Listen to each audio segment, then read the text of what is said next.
Hey everyone, how's it going? Blue Riser here. Today we have Godzilla Defense Force. Now, if you don't know, I maybe mentioned it a few times, but Godzilla is one of my favorite franchises. I should say movie franchises. I'm a huge fan. I have a lot of VHSs. I still have a lot of VHSs. I pretty much grew up watching Godzilla, so it's something near and dear to me. I saw it had a mobile game, and I was like, oh well, let me try it out. And it's just a tap game, like Tap Titans or any of the other tapping games you know. So the flow of it is pretty simple to understand. You pretty much run through one area until you hit a wall. When you hit the wall, restart. You restart with some better stats, and you keep doing that over and over and over again. This is pretty much every single tap game. You pretty much go through the cycle. Now, we just killed Mothra there. Poor Mothra. See you later, Mothra. And we got some card power. Cool enough. So here, your people just attack the monsters that come through. Every 10 stages, you fight a boss. Every 40 stages, you fight a Godzilla. And that's really it. The beginning of this game, when you first start, you're going to be watching a lot of ads to either increase your auto. Like, when you do auto, you don't have to tap anymore. The game will pretty much just do it for you. You can also do it to double money that you get. You can double crystals that you get. Pretty much watching ads is your starting position. When you start out, you're going to watch a lot of ads. This is pretty much Adzilla at that point. Until you reach a certain point where your characters, or I shouldn't say your characters, your base just does so well on its own. Like right now, I'm not even interacting with this at all. Except trying to get the spaceship right here. There we go. Alright, cool. Got the spaceship. But that's the main goal, is to get to a point where you can clear out most of the areas with very little ease. Very little ease. With no effort. And that's about it. The game pretty much explains everything you need to do. They've added a few new things as time has gone on. I've been playing this game for about 2 months now. It's just I haven't really talked about it. I actually made a video on it, but that video is now 4 weeks old. So I'm trying not to do AppCast super late. But if this one comes out late, just know it's maybe a week late. But I'm pretty fulfilled. I pretty much played most of this game, got to where I wanted. I saw Shin Godzilla was in it, and that was really my biggest goal. Here's Shin Godzilla right now. We'll just pull him out. You can use attack cards, so it has these little special animations. Here he is, doing his little damage thing. Oh, it's so cool. And so we've hit another 40 stages later, so I believe this is stage 80. And we have to wait to challenge Godzilla. Godzilla normally has a lot of health, but once you press challenge, you're going to have to just keep fighting him until you beat him. So we're going to go ahead and challenge whichever Godzilla this is. Is this 2000s Godzilla?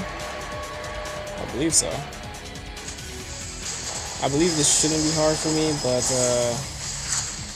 we're going to go ahead and get a new base. Just like in Tap Titans. Maybe some people have played that. Tap Titans used to be really popular. Oh, he's dead. Never mind.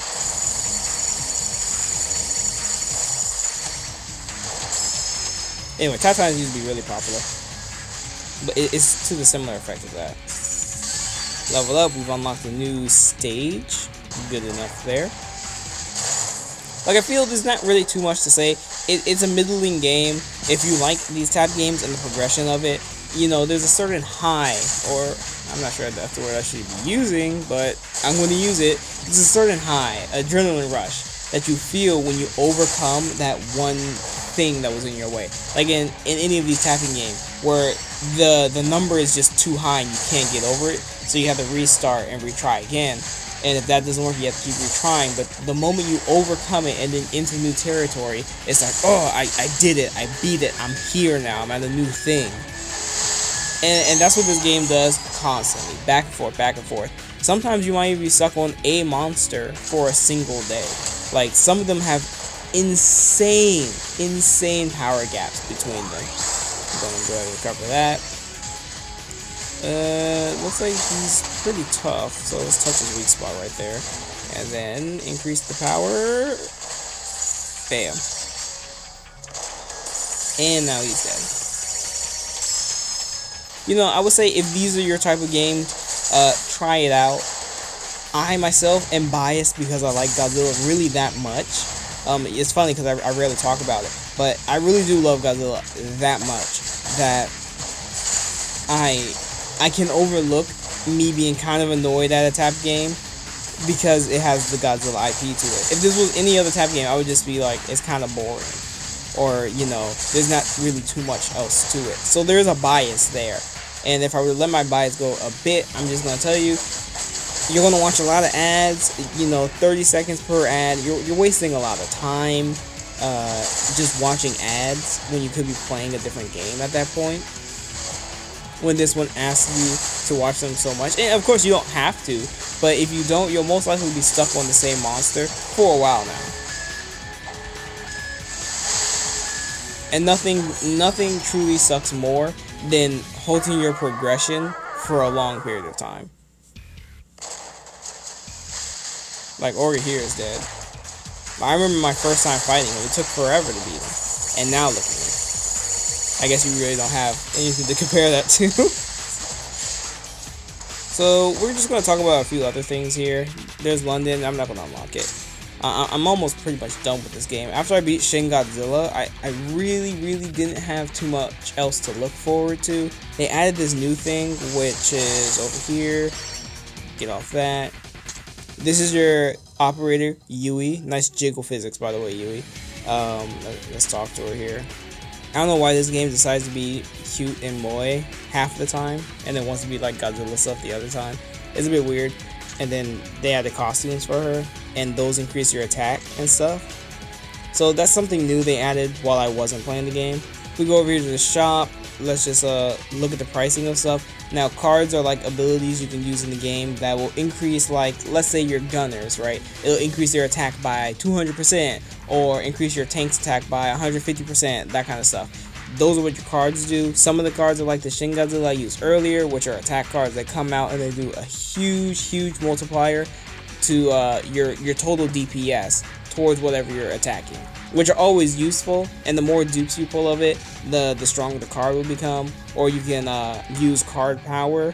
That's when you pull certain dupes and they go over the number that you already have. But you can use card power to power up cards as well. Honestly, this shop is pretty garbage. If you want to buy a card pack, let's say, oh, here, regular card pack for 300, right? 300, that's $5. To get 300 crystals in a game, it might take you literally 3 days to some maybe even a week. If you're new to the game, then less than that. And then $100 option, they gotta be kidding themselves. There's no reason for anyone to buy that. No matter how much of a mega fan you are, there's just literally no reason for that.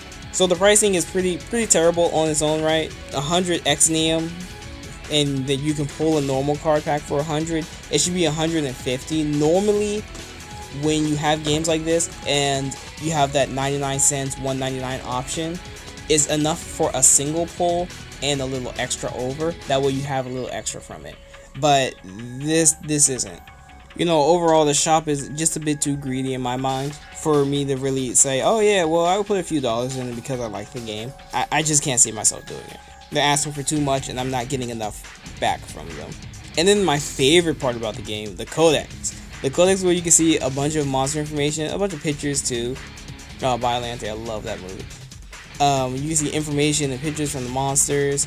It's really cool. I like all of it. I like looking through most of this. And it's just a nice little touch. You can have your own sort of Godzilla wiki. And well, that's it for Godzilla Defense Force. Hopefully this wasn't too long. And I really feel like there's no reason for me to even review these tap style games, because for the most part the sentiments I'll say here will all be the same.